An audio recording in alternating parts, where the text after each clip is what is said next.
Saudara, kita akan belajar untuk bisa menghargai hidup yang Tuhan berikan kepada kita.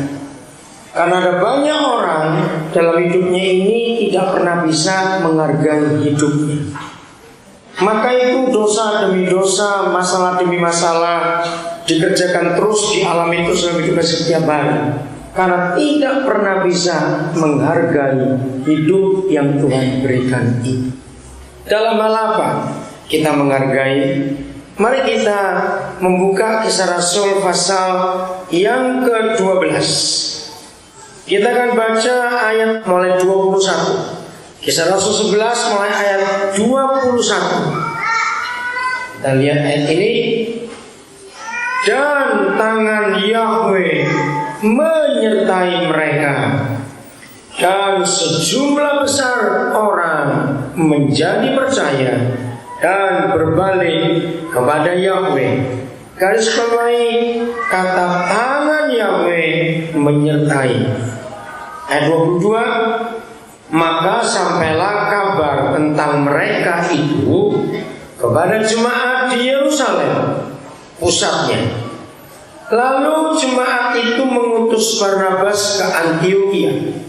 Setelah Barnabas datang dan melihat kasih karunia Tuhan, bersukacitalah ia menasihati mereka supaya mereka semua tetap setia kepada Yahweh. Karena Barnabas adalah orang baik, penuh dengan Roh Kudus dan iman. Sejumlah orang dibawa kepada Yahweh. Ayat 25. Lalu pergilah Barnabas ke Tarsus untuk mencari Saulus, dan setelah bertemu dengan dia, ia membawanya ke Antiokhia. Mereka tinggal bersama-sama dengan jemaat itu 1 tahun lamanya, sambil mengajar banyak orang. Nah, ini kalimat penting. Disinilah kata Kristen pertama kali muncul. Di Antiokhia lah murid-murid itu untuk pertama kalinya disebut Kristen.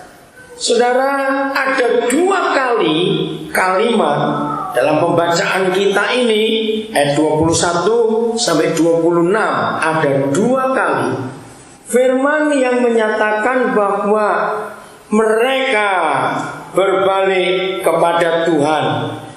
Barnabas dalam pelayanannya membuat sejumlah besar orang menjadi percaya kepada Tuhan. 2 kali kita melihat itu. Inilah ukuran Kristen yang sesungguhnya, yaitu membawa balik orang kepada Tuhan. Ukuran Kristen bukan dinilai dari berapa rajin kita beribadah atau ke gereja. Ukuran Kristen tidak dinilai berapa jam kita berdoa sehari. Tidak. Ukuran kekristenan tidak dinilai berapa kali kita khotbah dalam seminggu, berapa aktif kita pelayanan dalam semua kegiatan kegerejaan. Tidak. Ukuran kekristenan dinilai berapa banyak orang yang jumpa kita dan hidupnya diubahkan. Catat itu baik-baik. Kalau sudah hampir 7 bulan tahun ini lewat, kurang beberapa hari lagi, tanggal 27 hari ini. Nah, selama 7 bulan kurang 4 hari ini, berapa banyak orang yang sudah terpengaruh hidupnya ke arah Kristus ketika orang-orang itu jumpa kita. Ini sebuah nilai kehidupan. Kalau kita menyadari betapa luar biasanya hidup ini, mengapa mereka yang percaya kepada Tuhan Yesus untuk pertama kalinya disebut Kristen? Dulu pada zaman mereka hidup, Injil pertama kali diberitakan, ada kelompok-kelompok orang. Contohnya, kalau orang-orang itu percaya kepada Herodes, maka orang menyebut itu anggota Herodiani. Kalau ada kelompok-kelompok orang yang tidak percaya akan kebangkitan, Mereka menamakan diri kelompok Saduki. Ada kelompok-kelompok elit. Zaman itu banyak sekali. Ada kelompok imam, ada kelompok Farisi, beda lagi mereka. Ada kelompok ahli Taurat, beda lagi. Nah, mengapa semua yang percaya kepada Tuhan Yesus disebut Kristen? Arti yang sebetulnya karena mereka melihat orang-orang yang percaya kepada Tuhan Yesus itu hidupnya seperti Kristus. Maka nyertoklah omongan orang itu. Oh, itu Kristen karena pengikut Yesus, dan mereka berkelakuan seperti Yesus. Yang ikut Herodes, oh itu Herodiani karena percaya pada Herodes. Jadi kata Kristen tidak muncul dari Bapa di surga. Bahkan kata Kristen tidak muncul, tidak pernah keluar dari mulut Tuhan Yesus. Kata Kristen muncul dari orang-orang yang justru bukan Kristen. Nah, pertanyaannya sekarang, kalau saudara baru pindah di sebuah tempat kerja, baik yang dari luar Bali masuk ke Bali, ataupun dari Bali cuma pindah kantor perusahaan yang lain, setelah 3 bulan pertama saudara ada di tempat baru, pelajar-pelajar kalian baru masuk, belum 2 minggu anak-anak kita mulai sekolah di kelas yang baru. Sama pertanyaan, saudara yang baru pindah rumah, bagaimana lingkungan kita di sekitar kita?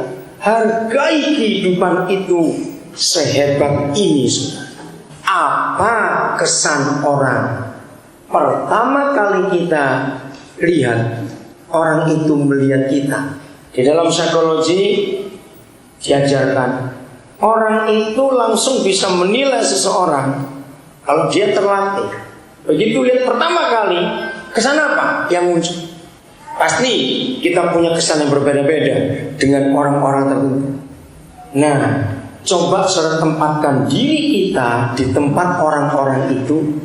Ketika kita baru bergabung di kelompok itu, di perusahaan itu, di daerah itu, kalau kita pindah rumah, di kelas yang baru masuk sekolah, atau di mana saja, begitu kita ada di satu kelompok yang baru, minggu pertama saja orang-orang itu pasti sudah punya kesan, kita ini siapa? Kira-kira iya atau tidak? Minggu pertama, setelah sekian hari mereka kumpul kita kumpul mereka, kesan itu sudah ada. Nah, Papa ingin dalam menghargai hidup yang Dia berikan, bukan dibuat-buat, nggak perlu dibuat-buat. Kalau hubungan kita dekat dengan Papa di surga, maka pasti saudara, sebagai istilah ini, kita pasti ketularan. Tahu kata ketularan?